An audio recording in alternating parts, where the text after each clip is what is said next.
up, y'all? So, Cam Thomas is realizing that his skill set doesn't really require top dollar from the league. I am a big Cam Thomas fan. He reminds me of one of my favorite players of all time, Monta Ellis. And Monta, he used to average 25 before Steph and them was the star of the Warriors, but they wasn't winning nothing with him. And Monta was a high efficient shot volume shooter, shooting a lot of shots, you know what I'm saying? But he's not giving you much else. And that's what made me mad with Monta is Don Nelson tried to get him to play point guard back when he started with the Warriors, but he didn't want to play point guard. So it's like that era of the high volume shooting guards. They're really combo guards, guys. Cam Thomas is a combo guard. He's not too big enough to play shooting guard, and he's not necessarily a point guard type of architect as of the IQ of it. You know what I'm saying? So he's a combo guard. That's the same thing with Jordan Poole. That's the same thing with Clarkson. That's the same thing with Malik Monk. That's the same thing with Terry Rozier. These guys, don't get me wrong, they're great scorers, but they don't give you much else. The league, if we had to compare these type of guys to the Swiss Army knives, the OG Ananobis, the Bridges, the Miles Bridges, the one that played for the Knicks. Who else? You could even throw Iguodala in there. Even at his older age, when he was with the Warriors, I think when Monta was on the Mavs, they paid Chandler Parsons more money because he's a Swiss Army knife. He can do a little bit of everything. They rather pay those guys more money than the other guys like the Cam Thomases that's walking buckets, but they don't do much else. So they offered him, I think the Nets offered him 2 for 14. So, no, 2 for 28. So I think he'd be making 14 a year. And Cam Thomas felt like that's disrespectful. I think they could have added a little bit more money on top, but the Nets are making it clear they don't value him as one of those guys that can carry the franchise. But as for Cam Thomas, you come in as a second round. Once you get enough playing time, you average 20 a game. That is no slouch. And when Cam gets on and gets hot, he get Brooklyn rocking. But they don't win a lot of games. And I think their best player this past season was Cam Johnson. They traded him for Michael Porter Jr. But you see, it's like the small guards get the short end of the stick. Michael Porter Jr., he don't pass the ball. He done made it evident, guys. He ain't trying to look for nobody on the court. He done made it evident. I'm not giving up the rock. Michael Porter Jr. is all he think is shoot the damn ball. Soon as it touches his hand, he trying to shoot that bitch. He trying to launch it. And he was terrible in the playoffs. But back to my point, it's and even Lou Williams, another one, that's their archetype, I think he should play on this contract. I can't tell a man how to get his money and his agent, but it don't look like the rest of the league is breaking down next to get Cam Thomas. I think he should just play on a contract, see what you can do. 9 times out of 10, you're going to overproduce on that contract. You're going to outplay that contract. And if they don't want to give you the deal and pay you more money after this contract, shit, you're going to cash in somewhere else, bro. But, and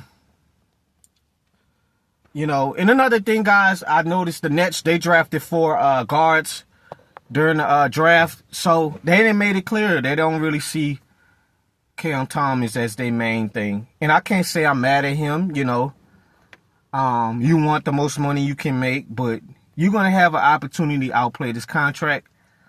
I think you're going to be fine, Cam. I think that, they're just trying to rebuild and trying to rebuild for the future. And I like what the Nets are trying to do, just trying to stock up on draft picks and see what you can do and trade away guys that you don't think that can be a force with the new era of this Brooklyn Nets team.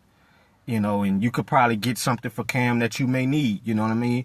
You may need a power forward in there, to get some good minutes, or a small forward or whatever to get some good minutes, or some good bench pieces to build off the Brooklyn Nets, because they're going to be struggling for the next year or two. Anytime when you have Michael Porter Jr. as one of your best players coming into on the team, yeah, you're not going to win a lot of games. So,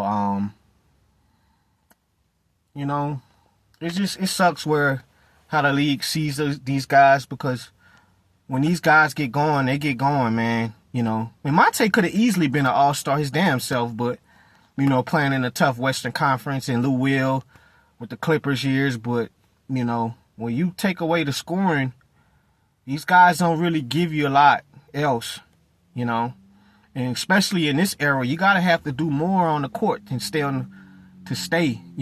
get good minutes and be a valuable option. That's why these guys look into the Ananobis and the Bridges, because they can do a little bit of everything. But I think Cam needs to definitely work on, double teams and passing correctly out the double team. He turns the ball over a lot. And I can't remember if Cam was going back and forth with a guy on Instagram. I think the guy on the ground was just saying, like, just because you may be getting double teamed doesn't mean necessarily it's because the defense is scared of you as an offensive threat. They're more so, they double team because they know you don't make good IQ decisions off the double team when you're getting double teamed. You're turning over the ball, mishandling double teams, not passing to the right teammate in coverages. Sometimes you still gonna take the shot over double team. So he's still learning. He's still young, but as a scoring option, he can be very helpful for a championship contender team. Just like Anthony Simons. Anthony is another one guy that's a combo guard. He's a scorer. I think you put him in that best situation to be a third, fourth option, he'll fit perfect with Boston. And I think Cam needs to do that. Find you a good championship playoff contender team where you're not the first, second option. Because, no disrespect to Bradley Beal, guys, but, people done seen that even when Bradley was averaging 30, the Wizards was barely making the A seed. So, I don't think teams value these guys, like that anymore.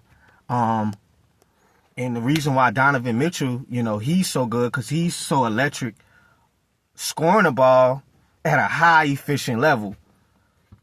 I think Donovan damn near shooting almost 50%. So there's levels to this because he fit that archetype too. But at the same time, he can get 30 any night, and he actually knows how to work through double teams and also make the right decision with passing. Donovan Mitchell is a very productive passer. So, I think Cam is going to be all right. Try to play through the contract, bro. And, outplay that, and probably in a year or two, you get your stats up and, be better offensively even to what you've been doing. I think you can find a good team that's going to pay you top dollar, at least at your archetype. They'll bump that money up, but, he's going to put himself at a premium if he don't work on other things outside his game. So that's all I got, but I'm a big Cam Thomas fan. I wish him success going forward this season. I'm out, guys.